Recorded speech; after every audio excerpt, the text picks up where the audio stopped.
ang pinakamagandang asset bilang isang technician, Soldering. yung soldering.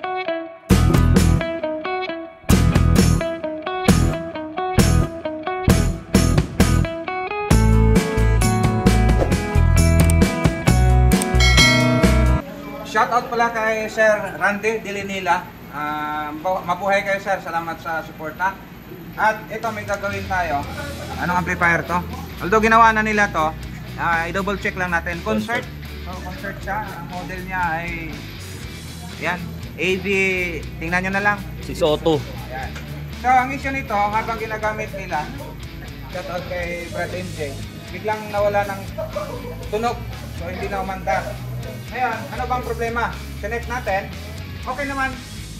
Nag-click yung relay natin. Ibig sabihin walang problema sa ating amplifier. So, na-trace natin na walang supply ang ating tone control circuits saka preamp. So, kulang ang voltahe. Meron kasing voltahe dito na 12 plus minus. Ayan o. So, yan ay 12 plus minus. At dito nanggaling yan. Dalawang regulator. So, fixed positive at saka fixed negative linear regulator IC. Kung tingnan natin dito, ayan siya. Input, ground, output. Check natin yan. Bakit walang lumabas dito na output? So, pandarin natin. Okay, power on. Ayan, pumitik yung relay. Check natin yung voltahe. So, walang in, oh. Wala ding out. In. Tapos tingnan natin dito. Wala. Tawid tayo dito. Dito yan ang tawid. May jumper dyan, oh. Uy, meron. So meron siya dito. Dito wala. So possible na itong terminal na to, yung terminal na yan, putol yan, patawid dito. Kaya wala siyang input. Siyempre pag walang input, wala ding out ditong ilalabas. So tingnan natin kung ano ang nangyari niyan. Patayin muna natin.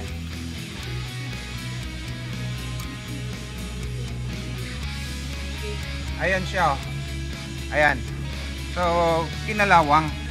So, possible na putol yan. Itong terminal na to. Ayun, so bulok na pala. So, yun yung sakit nitong pandikit na nilagay nila. Pagka tumagal, nagkakaroon ng corrosion. Yung gagawin natin dyan, linisin. Tapos, lalagyan ng panibagong jumper. Okay? Ayan na. Nalagyan nyo na. Ito? Jumper. Yan tama yan. Ganda lang pagkahina, ha? Parang binatong lang, ha?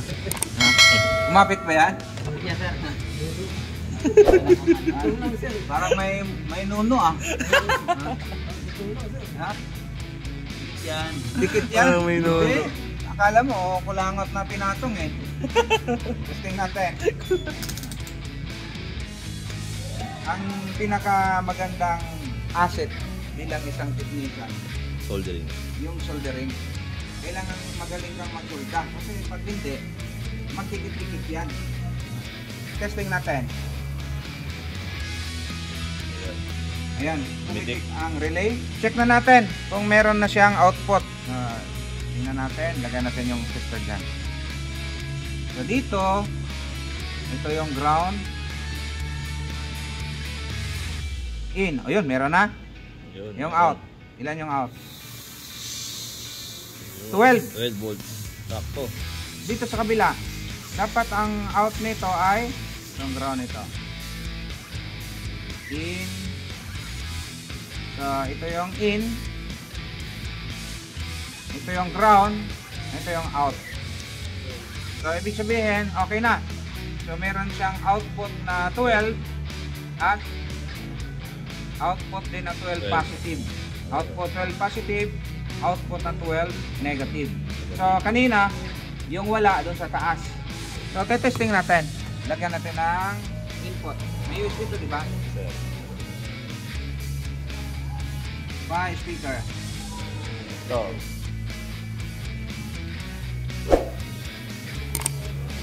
okay. On.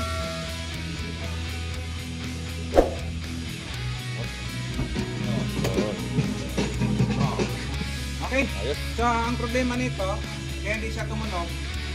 Ito, halika. Itong supply dito, ito may supply kasi tayo doon sa ating control, dito sa tone control, mixer, preamp.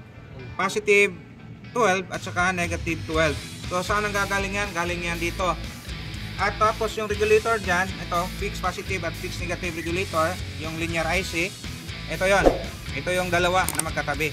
So yung isa, yung negative, hindi gumana.